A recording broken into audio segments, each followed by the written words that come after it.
Buenas, mi nombre es David Alejandro Peña Reyes de la sección 1134 de Ingeniería Informática. Hoy les vengo a hablar sobre la comunicación del ser humano.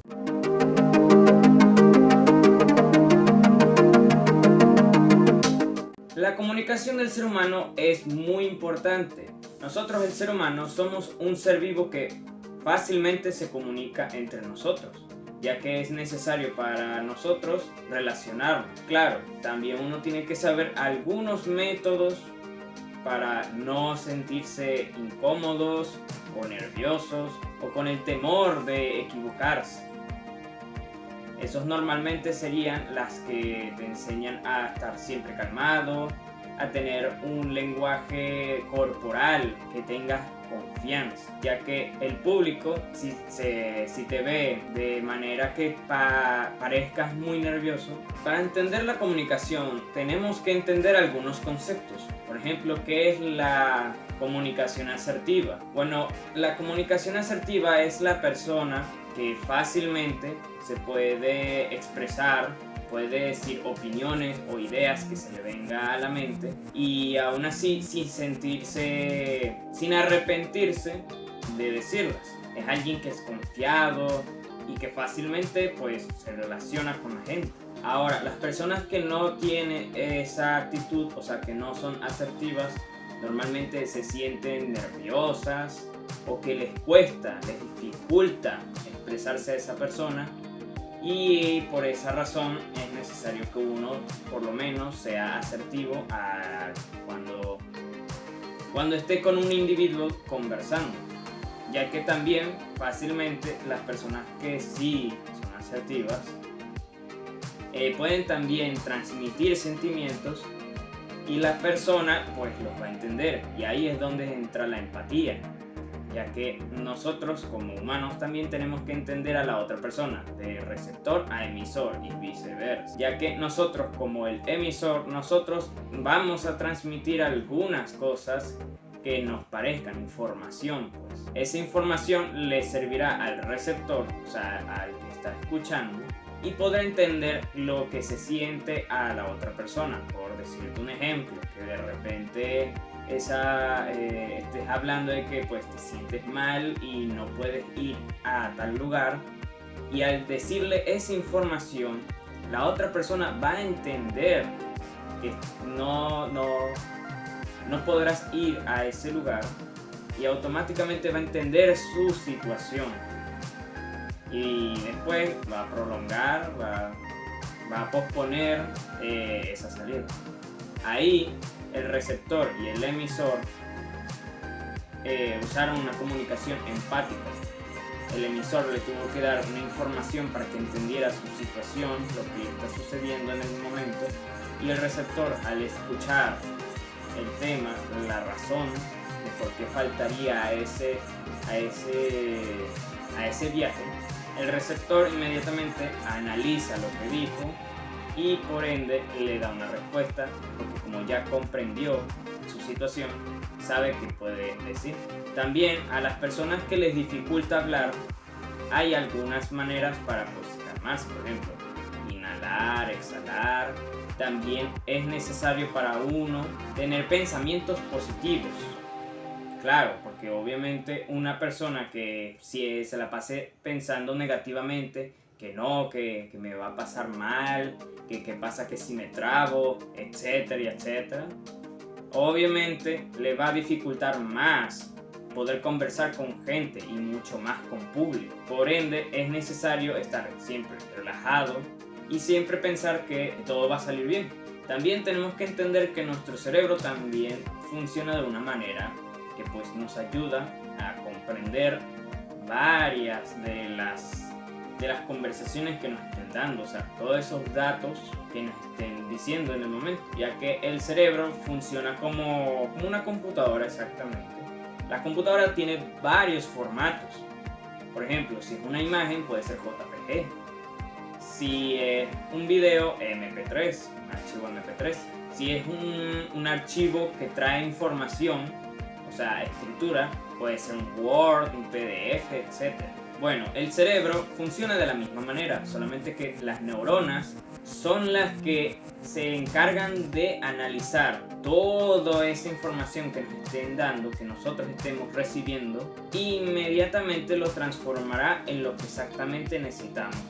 Por decirte un ejemplo, las personas que de repente sienten o recuerdan un sentimiento, de alguna manera el cerebro automáticamente puede recordar también esa sensación. Ahora, como puedes recordar sensaciones, también puedes recordar imágenes. Es ahí en donde la persona, uno dice, ah, sí, me acuerdo de tal lugar, por decirte un ejemplo.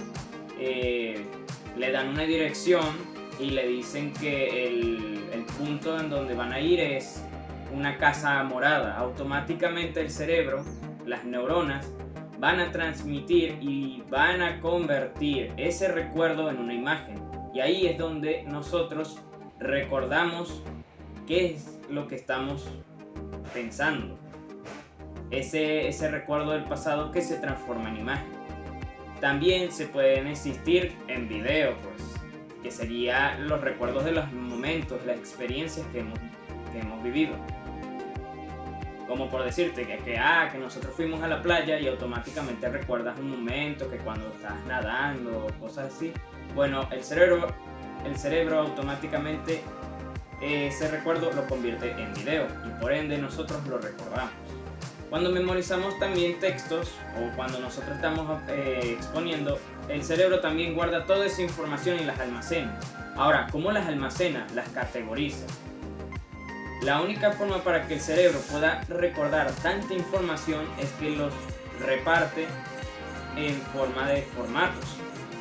Por esa razón puede recordar una imagen, puede recordar una experiencia como video y así. Otro de los consejos que también funcionan para que la persona no se sienta nerviosa cuando esté en público es adaptarse a esa situación, ya que obviamente la persona que no tiene experiencia al hablar con una persona o varias personas, es necesario que poco a poco practique, o sea, que vaya hablando en grupos, desarrolle y se adapte al hablar a una cantidad de personas, o sea, a un grupo de personas.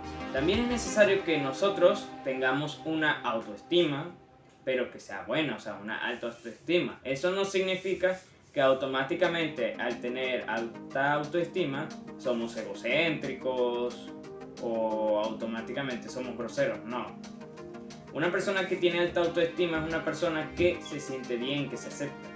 Y bueno, y es necesario que esa persona, al sentirse bien consigo mismo, o sea, que se acepta, y además que sabe que todo va a estar bien, o sea, que está seguro de que no le va a pasar nada malo, que tiene alta autoestima. Claro, eso no significa que las personas bonitas o que tengan una situación económica mejor automáticamente tienen alta autoestima. No. Ahora, las personas que tienen baja autoestima, cuando se están comunicando, o sea, cuando están charlando o hablando con amigos o con las personas, normalmente infunden a esas personas inseguridad. También puede hacer que el receptor, o sea, el que esté escuchando, le aburra y no es la idea eso. Tenemos que comunicarnos, pero de una manera clara, concisa y que de paso la persona se sienta cómoda al escucharnos para que por ende esa persona también quiera seguir conversando con nosotros.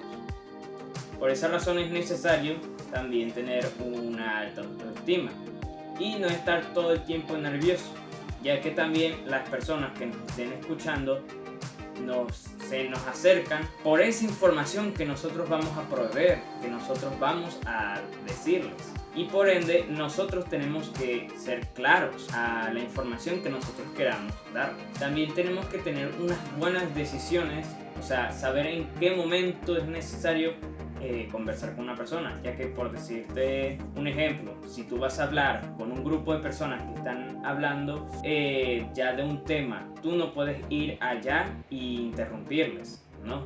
y de paso tampoco cambiarles el tema de conversación de golpe. También tienes que decidir qué conversaciones sí pudieran ser las que se usarían para usarlas y conversar con esas personas, usarlo como tema de charla. Y también tenemos que identificar que cuando esos temas pueden ser polémicos o inapropiados o inoportunos. Esas tres son las que nunca se deben tomar en una conversación, ya que una buena comunicación es cuando la persona se sienta cómodo, agradable y también que no haya ninguna pelea o discusión. Por esa razón, los temas polémicos, los temas que puedan crear una controversia, esas son las que no se deben usar al comunicar, cuando queramos hablar con una persona, ya que la gran mayoría de veces pueden llegar a terminar siendo una discusión. Y eso sería